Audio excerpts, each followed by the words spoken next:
If you are leading growth, building a startup, or looking to ladder up your skills, then you're probably really busy. So every other week, tune in to Growth Snack, the Breakout Growth Podcast short, where Ethan, Garr, and I share one key growth learning to help you on your journey to breakout growth success. It's food for thought for anyone hungry for growth. All right, Ethan, you called me a couple weeks ago, excited about this perfect customer loop concept, and I think it's something our audience can really benefit from, especially in the context of our last discussion where we discussed key mistakes companies make when transitioning to growth. So explain the idea. Sure. You've always told me that companies fail for one of two reasons. Either they fail to find product market fit, or they find product market fit, but then they never really understand it. So they never are able to use it as a lever for growth.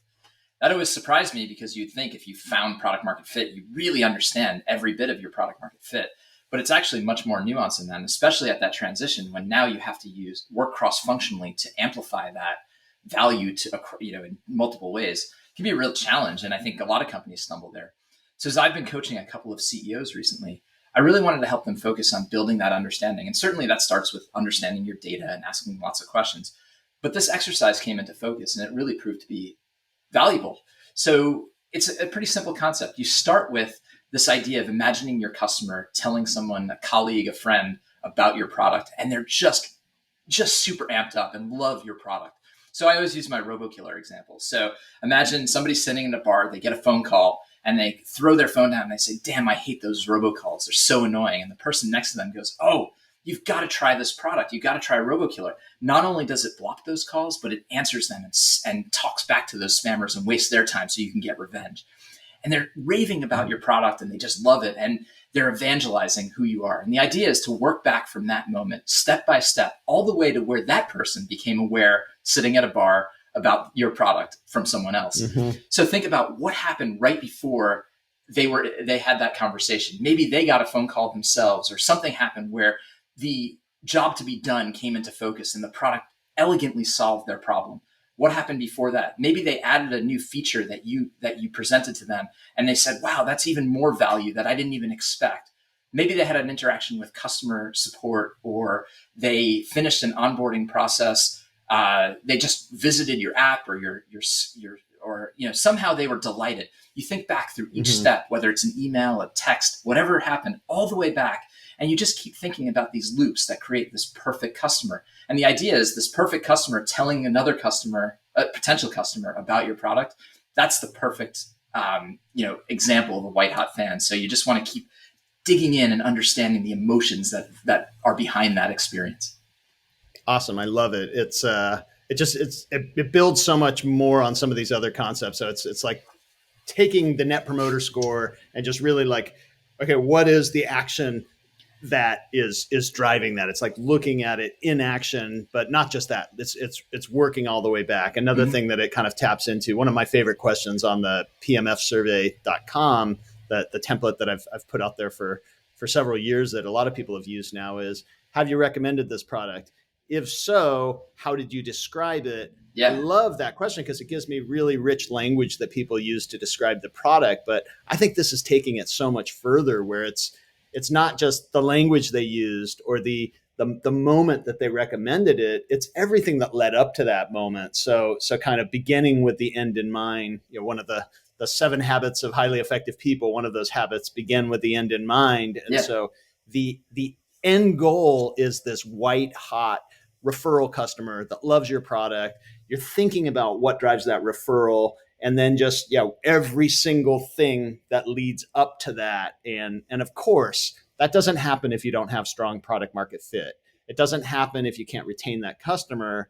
But most companies kind of feel like, okay, if we can retain the customer, we have product market fit. Okay, we're done. No, it's like actually adding another goal to that to get them to the point where they're now actually referring the product. So what do you think teams can really get from this exercise? Why is it so valuable? Yeah, I think like you said, I think you're building this machine to really understand the white hot customer. And it just gives you a great way to focus on making more of them and thinking through how can you attract and retain more people who have that experience. So, I like it because you can start looking at each of these moments in that journey as opportunities to experiment and learn and to drive that more frictionless loop through this. But Mm-hmm. also, and maybe more importantly, is you can think about the emotions driving their actions at each point, and think about Mm-hmm. which channels may be best suited to appealing to those emotions in your marketing and in all of your efforts.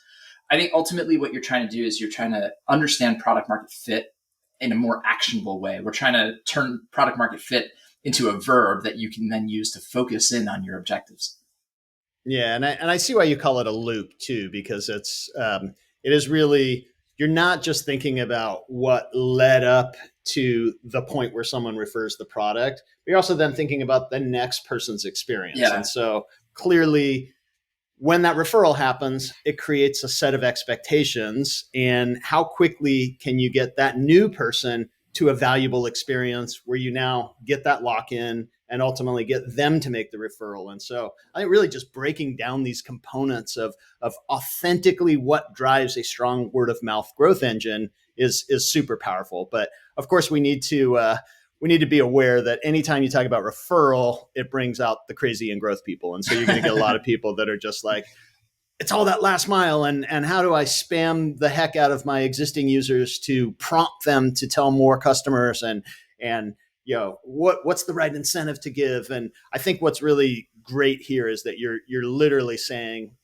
think through the entire experience, and how does that entire experience lead up to the referral and ultimately build that engine? And so we just have to avoid making this about a single tactic and more about just authentically how do all of these pieces fit together to drive referrals. Yeah, I mean, some companies are more referral oriented than others. It's not so much about the actual referral. It's about thinking through the flywheel that would drive the creation of white hot fans who are excited about what you do. Yeah, I mean, at the end of this exercise, if you're thinking like, hey, we have to come up with here's our incentivized referral program, you're probably missing the point. I mean, this isn't designed to get you to a Dropbox moment, although I hope every company can find one. This exercise is really about focusing on how value is created and delivered to end users, and using that to really guide big picture thinking and strategy for your organization. Yeah, and when I look back, I've worked on a lot of companies from the early days that became that reached that unicorn status that we all hope to get to.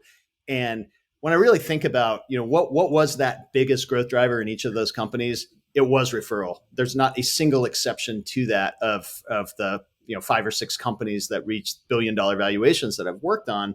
And it's so interesting because it is not something that we necessarily did to drive the referrals. Even Dropbox, the super famous case of an incentivized referral program, it was really about getting all parts of that experience right. And then the referrals were a natural outcome of that. But we were never as intentional as what you're talking about. And so that's what I really like about this, that if you're super intentional about that the white hot raving fan is what you're trying to create, and you think through from day one of that journey, how do you get them to that point, and then building on that loop, how you get the next one and the next one. I think it's super powerful for building an engine that becomes unstoppable. But obviously we could talk a lot more on this. Referrals a huge topic. But I think it's important for us to honor our promise of keeping these under 10 minutes. So thank you for sharing this. This is great. Yeah, thanks everyone for tuning into this week's Growth Snack. It's one growth insight to help you power your team's breakout growth success. Next week, we're back with a full Breakout Growth podcast episode with an interview with a leader from one of the world's fastest growing companies. If you're hungry for growth, please keep tuning in.